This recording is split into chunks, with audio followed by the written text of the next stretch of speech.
What does it mean to be the best at what you do? Who decides you are the best? I studied to become a lawyer even though I dreamt of making films. Growing up in an immigrant family, being the best meant studying to gain a respectable profession and make an honest living. But while I was studying, doctors discovered a tumor between my lungs and heart. Instantly, my priorities shifted, and I was told that I might not have much time left.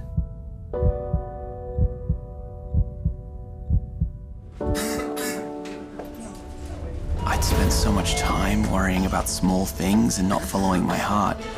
I wanted to do something meaningful with the time I had left. I wanted to travel the world and talk with people that were following what they always dreamt of doing, what they were passionate about and not what the world had told them to be. I really don't want to change the world, I just want to improve it. เรานับถืออยู่ที่จิตใจเราเจิมได้หมดคิดดีทำดีเอา I wanted to find people that were striving to be the absolute best. Well, everyone is good at something. These are the stories I found on my 5-year journey to make the world's best film. But there's no nominations for this. So hi everyone, it's Ben Wilkinson here from the Spirit of Independence Film Festival, and I'm delighted and honoured to be joined by one of the filmmakers who's going to be screening one of their films at our festival this year, Joshua Belinfante, and we're here to talk about the world's best film. And really, when you've got a title like that, there's a lot to live up to.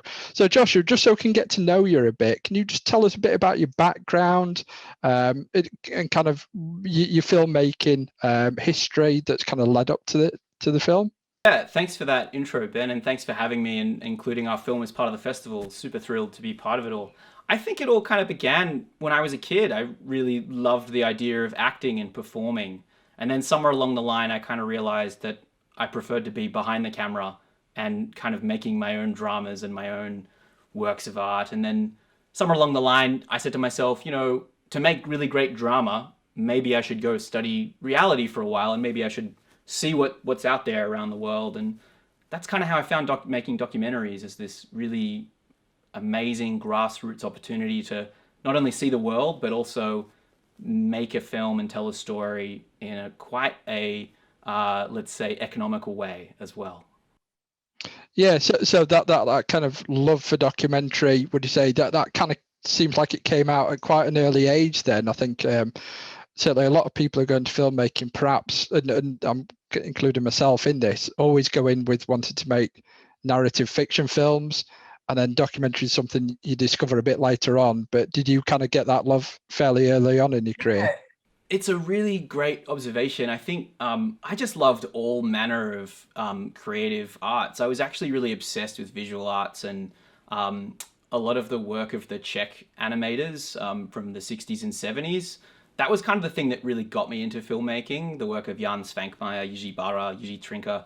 These just wild, imaginative, creative ideas that really showed me, oh wow, filmmaking is almost like a magician's work, that you're kind of making your dreams possible in a visual way. And then I was just really obsessed with lots of art makers, and that was really the thing that made me start looking for other filmmakers that were kind of pushing the envelope of what was kind of, you know, cinema and what was artistic expression, and then also what was really funny and amusing.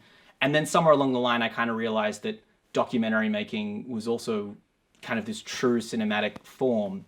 But I was always very interested in ways that I could kind of push the envelope and also kind of combine these kind of narrative ideas from drama filmmaking and from, you know, more comedic style filmmaking, and see if there's a way that you could make a documentary fun. Not to say that documentaries aren't fun, but there was this kind of traditional view that documentaries are didactic and you have to learn something, and people don't want to learn, they want to be entertained.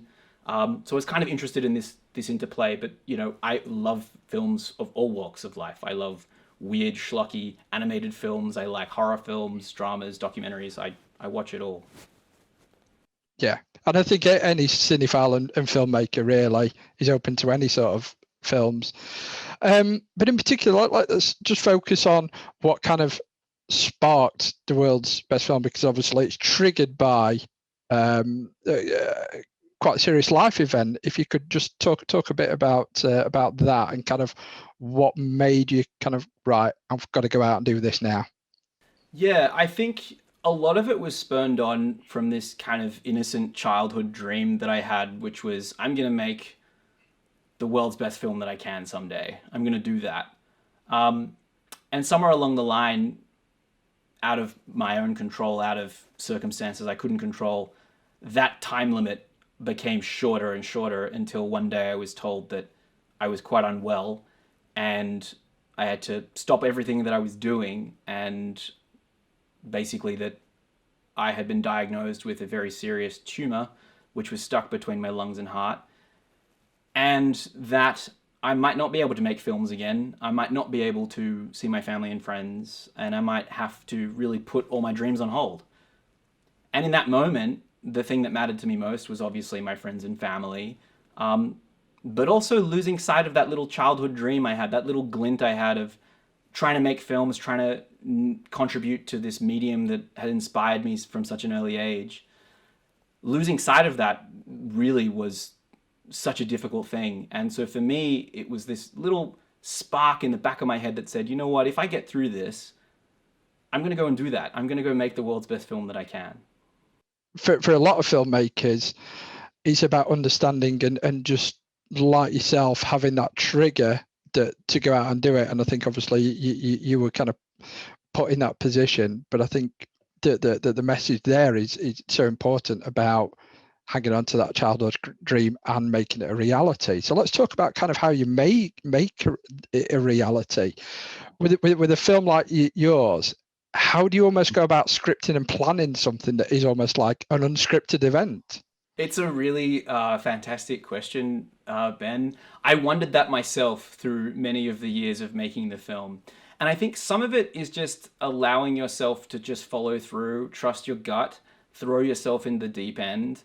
I was lucky that I was able to work throughout this whole process. So I used that time working with industry professionals, picking their brains, seeing what worked, what didn't, and then going, okay, if I had, the resources to do this, how would I best do it? And how would I best use my time? And then kind of experimenting. It means that sometimes it doesn't work.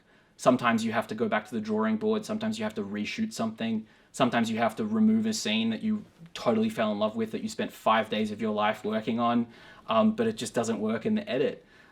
So making it, it's one of those things of just trusting yourself. There's going to be so many people out there who tell you no and tell you that you're breaking all kinds of rules, you're breaking boundaries, you can't overstep this mark, you're overstepping the gatekeepers and things like that. So I definitely came to this realization that it wasn't necessarily true that I was going to get that opportunity from someone else at that time. And because I didn't know how much time I had, that urgency really set in that, you know what, I got to do this, and I got to just go travel the world, go back to the places that I love, retrace some family steps. Maybe I'll find some stories along the way. If I don't, I might have a great time anyway. So I think it's just kind of not being afraid to roll your sleeves up.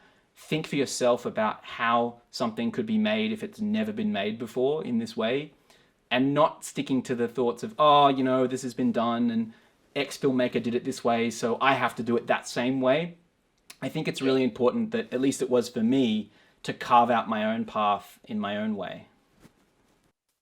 Yeah, and I want to talk a bit more about some of the production side of things, in particular the documentary techniques. But just want to pick up on something you said there about the stories that you found along the way.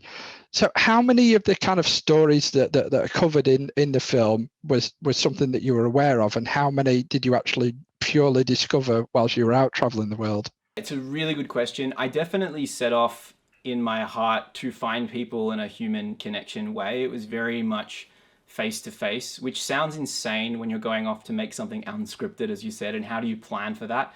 It's essentially saying to someone, yeah, I'm going to just go to Romania for a week and a half and go to this conference, and maybe I'll find a story, and just start asking questions and say, hey, do you know anyone doing something exceptional here? Do you know anyone doing something a little left of field, something that people go, oh, you shouldn't talk to that person, or, and through having these conversations, usually face to face, I met a lot of really interesting people. And I would say that probably a good 75% of the stories were people that I met just from face-to-face, organic, serendipitous moments. There was a percentage of people in the film that were already in my life that in the course of making the film I realized were important to highlight, because I was sitting in a situation where I had all these kind of disparate individuals from around the world, but then I'm like, actually, the reason I spoke to that person was because of this person.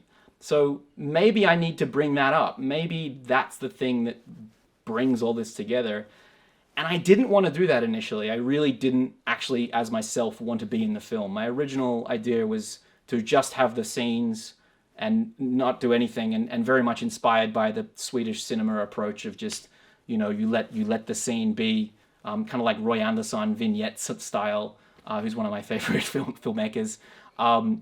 But then in the editing process, I realized that was almost untrue to the message that I had, which was all about this face-to-face human connection. And so it didn't feel right or organic for me to expect people to be vulnerable on screen if I myself was not prepared to be vulnerable on screen. And that was something really important to me that became apparent kind of halfway through making the film. There were some people that I met online, and then I just flew to meet them and took a gamble, which I was really lucky to be able to do. I would not have been able to do that if I had maybe lots of investors behind me. They would not be like, yeah, sure, just go to the other side of the world. This person you've never met before, sure, you'll get a scene for the film. Yeah, that was a tricky thing to navigate. And you talked earlier about perhaps leaving some scenes on the cutting room floor. Were there any stories that you came across that you saw that you thought, whoa, this would be great, but it didn't quite work? Or was there anything that you wanted to get that you just couldn't for whatever reason as well? Ben, there was no shortage of stories that I wanted that I couldn't get. It really pains me because if I had limitless resources, I would have gone and made those stories. I would have the world's second best film by now, and I would have gone and made that. But one of them that immediately springs to mind was this amazing guitarist in Japan. I won't name them. But they're the world's best air guitarist. And I went through all of these discussions with an agent, with a producer, everyone. It was going to just be way too, it was out of my budget and I couldn't do it, basically. And it really broke my heart because there was just such this amazing person that I was like, this person has the same amount of skill and artistry as a regular guitarist. And people are celebrating this. This is amazing. But I just couldn't afford to do it because I'm an independent filmmaker, don't have any financial backing. That was one, and there was another one in a micronation. I wanted to interview the mayor of the world's best micronation. There was a lot of really phenomenal stories out there that just due to budgetary restrictions, I had to go, well, you know what? I can't really justify spending the entire budget of my movie on what will be a 5-minute scene. And you have to make these really tough decisions where, as a filmmaker, you have to be pragmatic and you have to go, well, what do I have access to? Whose story around me immediately is something pertinent and human that I can kind of highlight? And yeah, of course, if I had limitless resources, I would have loved to include a scene from everywhere on the planet. I would have loved to go to South America. Without giving too much away, there's a fella in the film who does something in particular with fruit that South Americans are really good at. I would have loved to travel to South America and take him with me and get him to do that thing over there. But, I would have loved to get everyone from my film to have dinner in one country. That would have been amazing. But logistically and financially, that's a whole movie in and of itself, covering that. Just kind of touching on some of the techniques as well, and it kind of highlights some of what you're referring to earlier. So the film is almost like a mixture of obviously the self-reflection that you bring to it, and just kind of covering something that you talked about earlier. I think your message from a personal perspective, I think what you're talking about is massively important to the film, and I think that the message that you get at the end of it is really inspiring, and that's why I think it'd be, without your kind of take on it, it wouldn't have had that same impact. but just thinking about the people that we kind of saw in there, the style was a mixture of some you got the camera, and in particular people like the taxi driver, you were just there filming him who's talking about it, almost like the verite kind of style of documentary, and others where the guy sat down and kind of there's a self-reflection. So just talk about how do you kind of know when to, okay, I'm just going to sit down with this person, they're going to tell the story.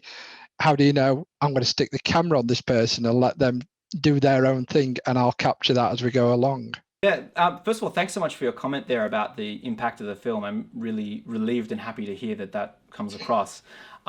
Definitely the way that I go with all of this stuff is very much informed by what I have access to in that moment. So when I was in particular in Thailand filming with Narong, I was limited to the fact that I literally had me and a camera and a microphone. And I knew maybe one other person who I was working with there at the time who knew someone else who was a tour guide, and they could translate for me. Most of the time, I wasn't getting live translations, so I couldn't actually understand what was being said. And when you watch the film, you'll see Narong talks a mile a minute. And for me to stop every 5 minutes and go, sorry, Bank, what did he just say? And Bank would say, oh, he's talking about his family. And I'll go, okay, great, what's he saying? And he couldn't quite translate Thai to English succinctly, but also Narong was saying so much. So actually, I had to blow caution to the wind and film in a verite way, because it was like, I have no other alternative. I can only just say to Narong, hey, Narong, can you take us somewhere that you love? And he would, and I'd tell that to Bank, and then he'd say, okay. So it was really an opportunity for the taxi driver to guide the passenger around for the first time.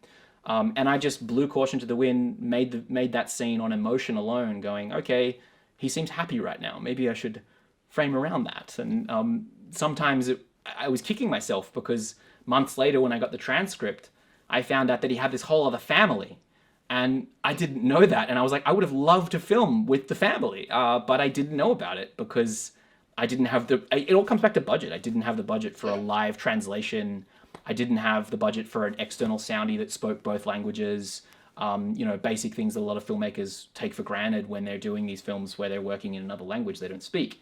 I loved the process. It was very much driven by the circumstances that I found myself in as to where the camera would go. Sometimes the participants were having fun with their story. So sometimes, obviously there's one woman in the film who lives in the UK that does something quite out of the ordinary. And we decided very early on that if I just did that as a straight, verite film, how would you do that? It's so tongue-in-cheek what she does, and it's so performative because she's also an actor. I'm talking about Rachel Cole-Wilkin now. She was totally on board with it, just totally lampooning that structure of documentary making. And I also am a big fan of poking fun at the medium and saying, why can't this be part of true storytelling? Why can't I stage something in this way with the participant winking at the audience, and then they get it in a way that they wouldn't have gotten it if I just filmed it happening for 24 hours a day with a surveillance camera? I always come back to this idea of engagement and going, well, if I've got 5 days to engage with someone and then also 5 days to create an engaging piece of work, I'm going to take the steps that lead to the ultimate end game of engagement in that process, which means I'm going to be efficient with my time. If I've only got 2 hours with someone, I'm going to say, right, this is what I need from your story at this point. Other times it's completely led by the participant, and you show up with the camera and you just make the film and you don't know what it's going to be. There were quite a few scenes in the movie that happened that way. And I think some of the best documentaries are ones that combine both constructed and real life situations. The documentary that changed, put me onto documentaries is The Thin Blue Line. That's this great constructive, like almost a dramatic reconstruction. But then the interview pieces and I think it's great going back to all the I guess the early pure verite documentaries. Frederick Wiseman, have I got that right? Yep. And all that side of things. but I think you need to be aware and bring in these other techniques, like you said, and almost a documentary doesn't have to be totally natural. Absolutely. I love The Thin Blue Line and the way that the reenactments change throughout. I think that's such a amazing and important film. But there's loads of documentaries by Errol Morrison, by Herzog, and lots of these guys who've been pushing the envelope of what a documentary is or when a documentary is, for example, for years. And I think now in the contemporary, space we find ourselves in as filmmakers and audience members, audiences are really used to watching very high-paced, fast-paced material now. The vast majority of people probably haven't sat down and watched a slow, direct cinema style film. Cinephiles have, film festival goers have, but I also realized that in making this film, I was really interested in what people who had gone through a similar lived experience to me and the people in the film would feel when they watched the film. So I tried to kind of balance these styles as a way of keeping things engaging. I had the decision early on that, making the decision had the decision to make a decision. it's a good insight into the amount of times you second guess it, because 1 minute you go, is this engaging? Oh no, it's not. I got to cut it out. And then 1 minute you go, actually, this moment needs to be linger for much longer, because to actually focus on what emotion is being drawn out and actually to live in that. I love that style of film too. I'm actually working on a very slow style documentary at the moment, which is much more that space of just staying with one story and really living it and feeling it and drawing an atmosphere. But for me, the goal here was surveying a very wide range of people. So to do that, I would have to have a fast pace. Otherwise, you just wouldn't. I'd get through 3 stories, and that's totally a valid approach too.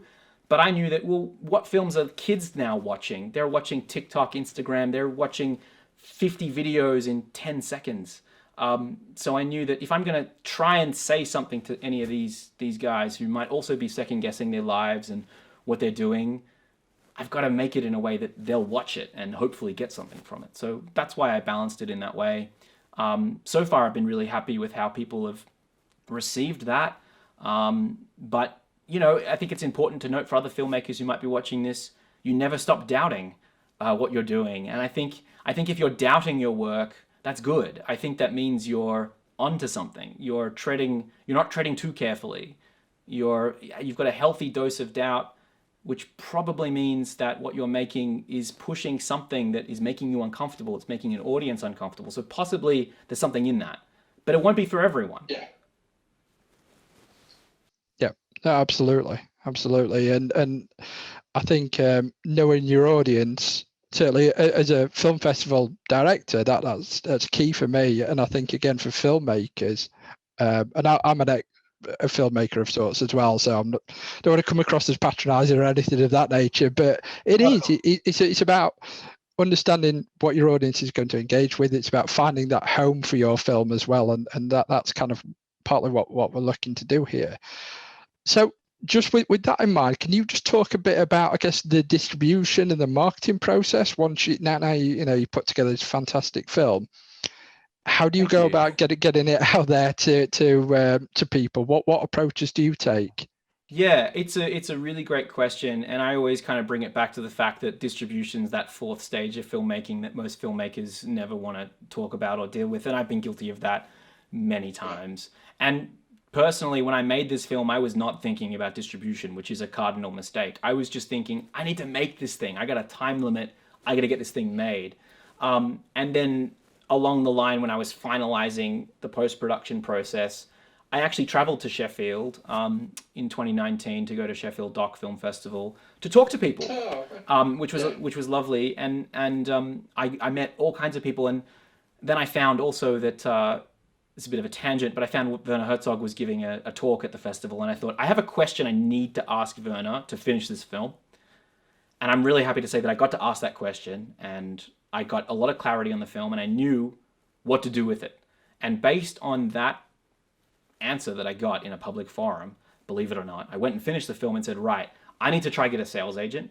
I need to get this film into lovely festivals like yours. I need to spread the word of this film to as many other independent filmmakers as I can, and other people that are willing to champion it. A lot of the money was spent on marketing, and getting the film out there. I would estimate I've spent a lot more money marketing the film than I have making it, from the production technical standpoint, which I think is pretty common out there in the big leagues of the Hollywood landscape, at least. And it's a real challenge getting your film out there, getting it noticed, cutting through the noise. A lot of filmmakers talk about that there's so many people now posting content, in inverted commas, on Instagram, TikTok. How do you cut through? How do you make someone care? So all I was thinking about was, look, I've got this message. I made this film for me and whoever else it wants to speak to. And hopefully the right people find that message and it speaks to them, and it might spark something in them. Who knows what that is? Maybe they start to think about something they could be the world's best at. Maybe it's something that a TV network might see and say, you know what, this is perfect for our channel. So it's multifaceted, the approach. It's focusing on the messaging. It's focusing on who it's going to touch, who it needs to get to, and then thinking who's going to champion it. So festivals, TV networks, all the rest of it. But then also being comfortable at the end of the day that, the film's out there. It didn't just sit on the shelf, like all these DVDs I have over here, which I watch. I have been watching because I'm in lockdown at the moment, and I have been watching a lot of films. That's important, that the film is seen, that it doesn't just sit on the shelf, that it has a life, and it starts something else for someone that's important, and hopefully it motivates them to do something that they otherwise wouldn't have done. And it's really great that you said that, because that is what I'm looking to do with the festival, is not only give micro and independent filmmakers a platform to get their work out there, but also to start inspiring some younger filmmakers. Say, oh, okay, wow, so this guy went and made that for this amount of money. I'm going to go off and do the same. And throughout the talk, you've given a lot of little snippets that are actually really great advice to filmmakers. I want to kind of wrap that up. So is there a kind of key element that is the best piece of advice that you could give a filmmaker? Yeah, the world's best piece of advice. I should really state for the record that I'm not trying to remake Citizen Kane. I should really. I mean, sure, maybe I am. You have to watch the film to find out. Yeah, so that I think that got knocked off the #1 spot, didn't it? I can't remember what it is. Is it Shawshank Redemption or maybe it was Vertigo? Maybe Mank knocked it off. Yeah. I'm waiting for them to remake to tell the story of the screenwriting of Mank. That's what I'm really looking for in 70 years' time. Best piece of advice I have is just go with your gut. Just put yourself out there. The best piece of advice I ever got was, it's not who you know, it's who knows you. So you have to kind of be out there in a way that people can see what you're doing. I was a very shy, introverted person for many years in my life. And that's kind of why I struggled with acting, even though I loved it. And then I kind of had to come out of my shell and just kind of, be open to putting your work out there, because a film isn't alive if it's not seen. It's a medium that really needs an audience to exist. Otherwise, it's just, what is it? It's a very philosophical question. But the best piece of advice is own your strengths, be pragmatic, know what you have access to and what someone else doesn't have access to, play to your strengths, but also challenge yourself, throw yourself outside of your comfort zone, and you'll be really surprised at what happens. Sometimes you'll fall over, sometimes you'll fail. You'll fall flat on your face and you'll fail spectacularly. The best advice I ever received was fail spectacularly. If you're going to fail badly, and then what you do is you just try your best and you pick yourself up, you dust yourself off, and you do it again. And people will still, Andy Warhol had that great quote that, make art, and while people are deciding if it's great, make more. And it's very much true. You just got to kind of keep doing things, but do it for you, and hopefully that speaks to someone else as well, and you'll find your people and your tribe. Great advice. And so just before we wrap up, obviously we've got the film, the world's best film, that we're going to screen at the festival. What else have you got kind of in the pipeline? What else are you working on at the moment? Yeah, I'm working on a lot of different projects. I'm also writing a PhD, which is taking me a lot of time, but I'm making a documentary on a really amazing public speaker that I've been filming over a number of years, and trying to get that story out there. It's quite a mysterious film. I won't reveal too much, but that's one really exciting documentary. And another one that I've been trying to make and been developing is about my great uncle, who was a Sonderkommando in Auschwitz. And this film, The World's Best Film, touches on this a little bit.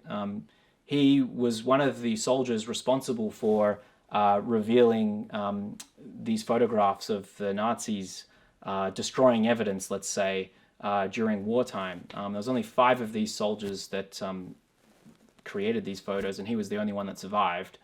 And it's a really just amazing story that's never been told. There's a book being written about it at the moment. And for me, that's a really important story that I love the opportunity to tell. And obviously now, because of COVID, I can't really travel, but a lot of that would take place all around the world, and tracking down some of the people that have some information about what happened. So it's a history film, that one. So that's something I'm really excited to make. And then making more independently made films, but also trying to make more projects where people come on board. I want a bigger community of people. That's what I'm always trying to look out for. And I love the idea of making a drama in 10 days with a very select budget, with some very select actors, just really true guerrilla style filmmaking. And just, again, being pragmatic and saying, what locations do we all have access to? Who's got a horse? I don't know. And how can we make a script that fits this mold? So I'm looking at lots of different mediums, and just trying to keep creating, keep making. I think it's really important that you don't fall into a lull, and you don't, just do the one thing and put your hat on the rack, so to speak. But that would be fine too. But I'm not giving up anytime soon. I'm still making, I'm still creating, and really excited for what's next. Excellent. Thank you very much. And it all sounds like really fascinating projects, and especially what one sort of steeped in history. I do think, in generations to go, we're going to lose touch of these people who were part of the war, sadly. It does come, and I think keeping those stories alive is really important. So it sounds like a really, really fascinating piece of work. So from me, Joshua, I was just going to say thank you very much for joining us. I appreciate your time, and obviously the time differences are never easy to work out between our two countries, but thank you so much for being part of our festival. We're really honoured to be screening the world's best film, and thank you very much for joining me and chatting through the story of the film. And I hope that perhaps we can see another one of your films in years to come. Yeah, thanks so much, Ben. It's been a real pleasure speaking to you. And I'll just reiterate that I wish that I could attend the screening. So I really hope that everyone enjoys the film. Happy to hear from you afterwards if you want to talk about it. Maybe you're the world's best spoon juggler or the world's best pancake roller. It could be anything. I'd love to hear about it. So you can tweet me or find me on Instagram or theworldsbestfilm.com. But enjoy the film, guys. And keep making, keep dreaming, keep doing your thing. Thanks again. Thanks a lot.